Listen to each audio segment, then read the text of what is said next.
In the year of 1934, President Roosevelt signed the Migratory Bird Hunting Stamp Act. This act started one of the most successful conservation movements ever seen. The first duck stamp could be purchased for just a single $1 bill. Since that time, over $800 million has been raised and used to protect waterfowl habitat across this nation. This movement is undoubtedly the precursor of all conservation movements we see today. Hunters have always been the backbone to these movements. From creating organizations like Ducks Unlimited, the NWTF, QDMA, and many others, hunters' impact on conservation can be seen both in large scale and small scale. My duck camp would be considered small scale. It provides food for thousands of migratory waterfowl every fall and spring. Literally thousands of ducks and geese feed on land daily. I would estimate almost 200 days a year you can find waterfowl there feeding, resting, and nesting. It also provides cover and food for many other types of birds, such as shorebirds, blue herons, egrets, and also many white-tailed deer. Fortunately for me, it also provides a great place for me to hunt.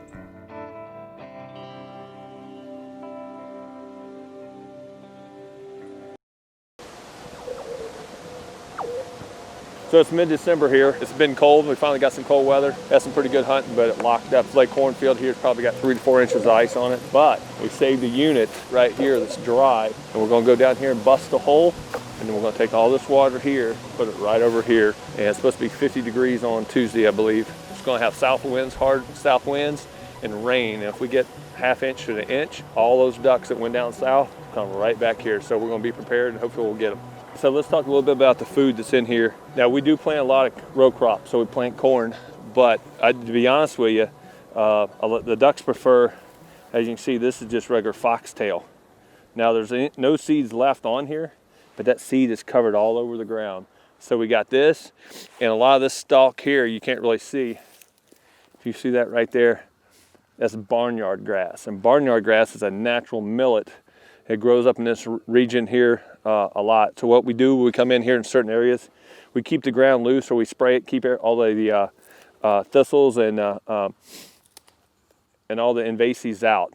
And then in about June, middle of June, we come in, work the ground, and we color pack it. As soon as we color pack it, we get a germination of this stuff here. We do it right before rain comes up, put a little nitrogen on it, and this stuff was this tall. The ducks prefer it a lot over corn, especially on warm days. And then you can see our corn in here. So we call it dirty farming. We got a mixture of corn, foxtail, barnyard grass. I'm saying by Tuesday or Wednesday, this place, if everything goes right, should be loaded with ducks. I'm hoping.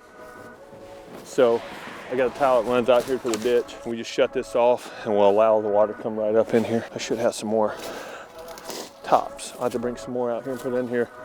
We gotta get the water. We're not gonna put a lot in here, because what we want to try to do is save this field for next year.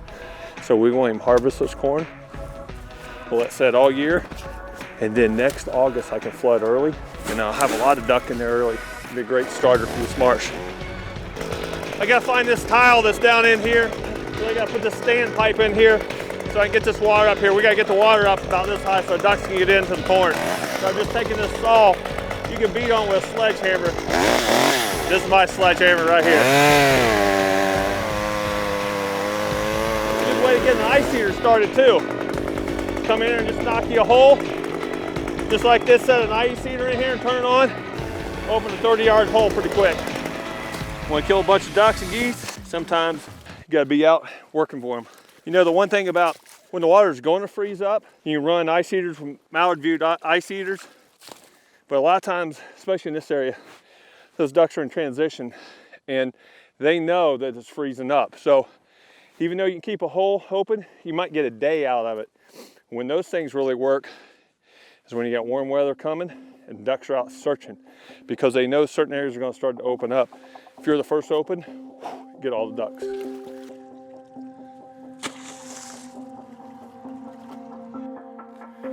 There it is.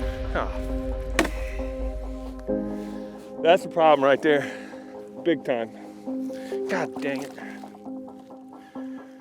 Oh man.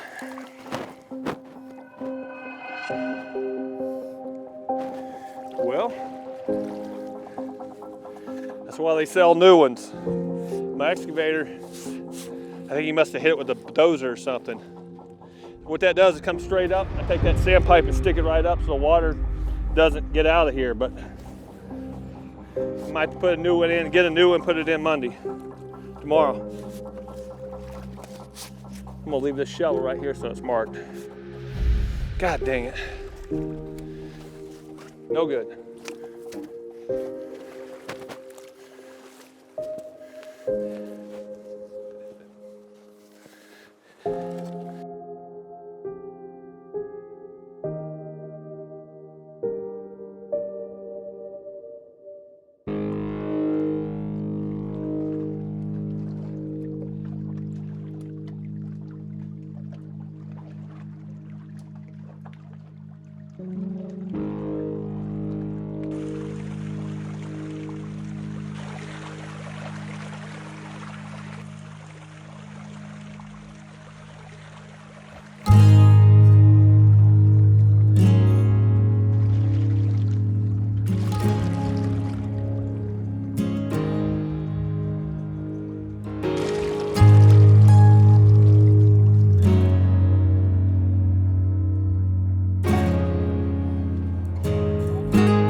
Bingo! Right above, dive up.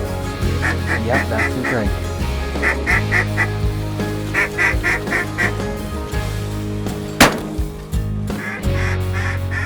They're coming.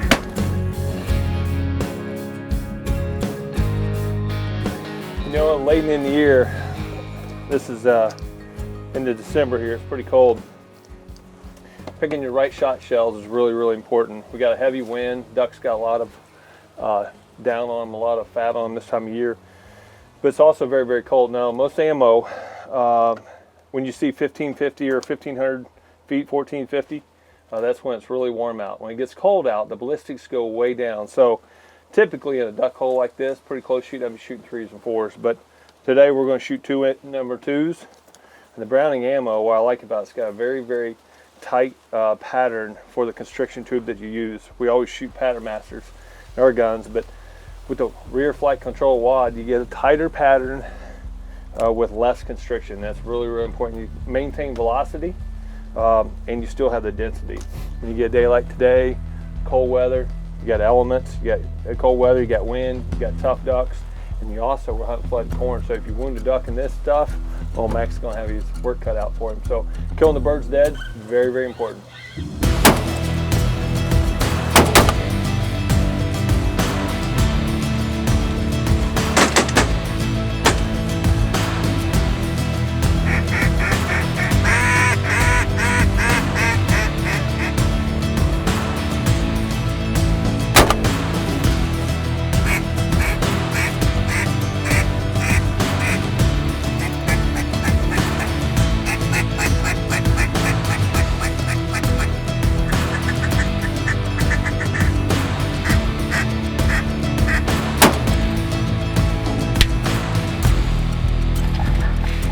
Mr. Max couldn't wait to get wet. A lot of work all summer long, and it's worth it right there, planting all those crops.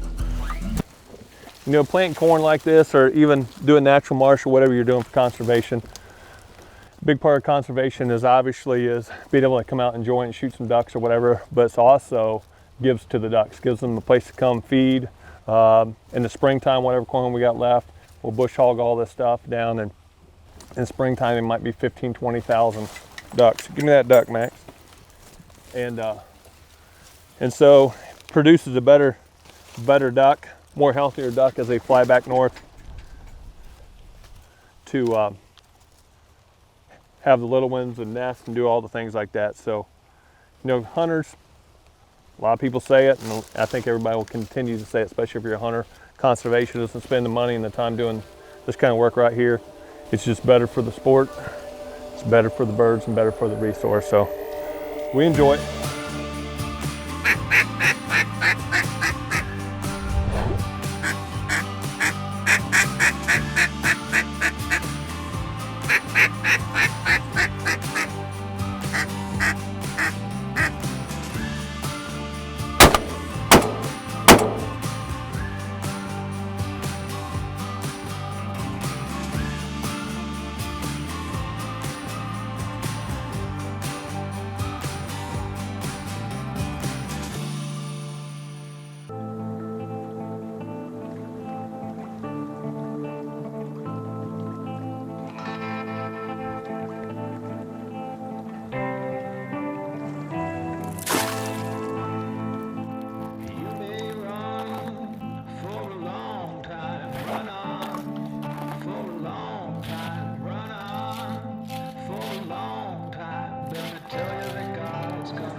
Well, we had a rough go in the last probably 2-3 weeks here. It's been really warm. Just this past Sunday, I had a t-shirt on, working out here. We had the super moon 2 or 3 days ago.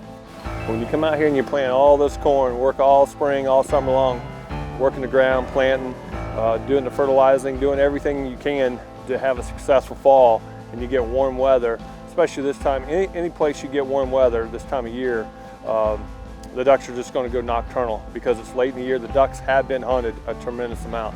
As you can see, we got some wind on the water. It's cold. It was like 15, 20 degrees last night. Got a little sleet in the air. Got the ice eaters out there running from Mallard View. Should be awesome. The ducks should freak out. I'd say about 2:30, 3 o'clock should be game on.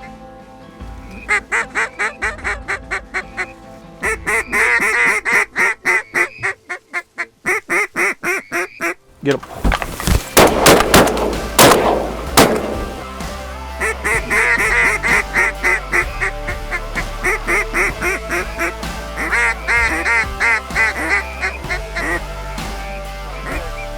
Get him. We cheat the cards. I lead with the ones I've chosen. We can break the bars, escape the guards, and leave all the doors wide open. They heard nothing, nobody saw it coming. We've come for the great unknown. No one's fallen, no one will be forgotten. No one.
All right, it's late summer. It's time to think about waterfowl hunting.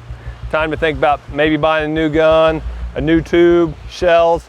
I want to talk a little bit about what you should be thinking about when you're standing at that gun counter or that sporting goods store looking to buy something. Number one, let's start with a gun. Now, I prefer Brownings, number one, because they're reliable.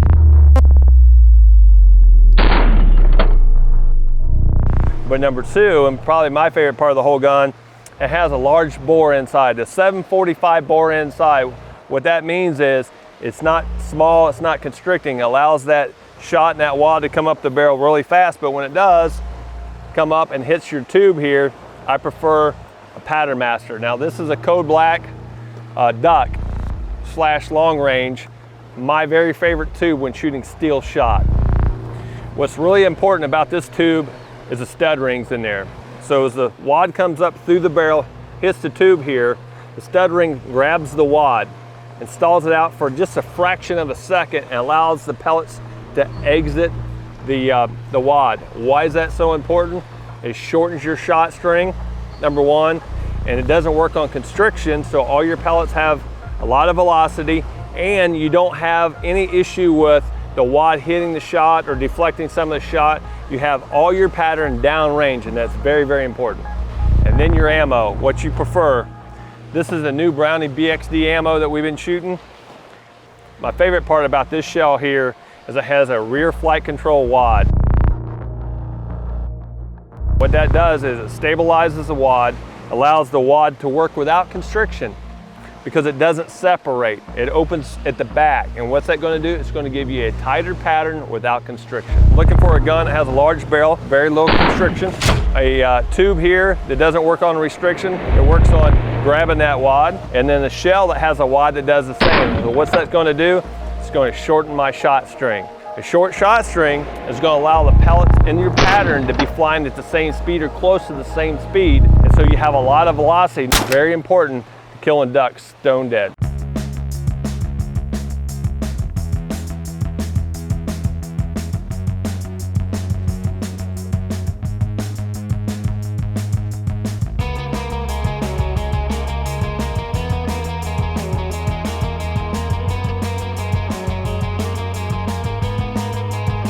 Finally got some snow in the air. It's a perfect mallard day. We came out here at 7 o'clock this morning, the boys. I got a young crew with me today on purpose. We know we had to break some ice, get the ice eaters going for mallard view, and we got some nice hole open. Last night, they dumped in here pretty good. We ended up hunting on the lake yesterday and had a real good hunt, but with it being cloudy, we figured that today would be a little tougher on the lake. So came here last night, right at last light, and there was actually 1,500, 2,000 came in here that I could see, and then it got dark on me. So they were in here this morning. We waited for them to go back to the refuge and come in and broke this hole. We've been sitting here all day. We figured it was supposed to snow probably about 8, 9 o'clock this morning. And we figured those ducks would freak out and start coming, but it's about 1 o'clock right now, 1:30, and we're just starting to get a little snow. Seen one duck all day, but if they come, they're gonna be right there in the hole. Should be pretty awesome.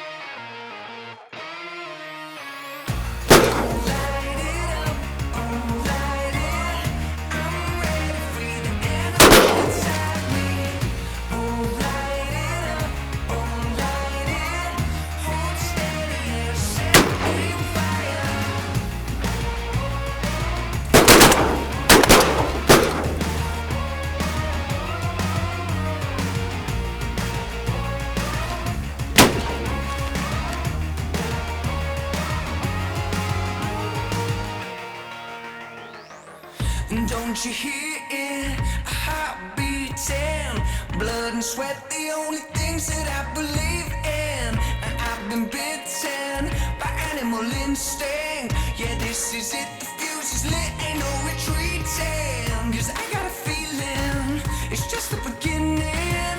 Well, faster, faster, don't look back and don't give in.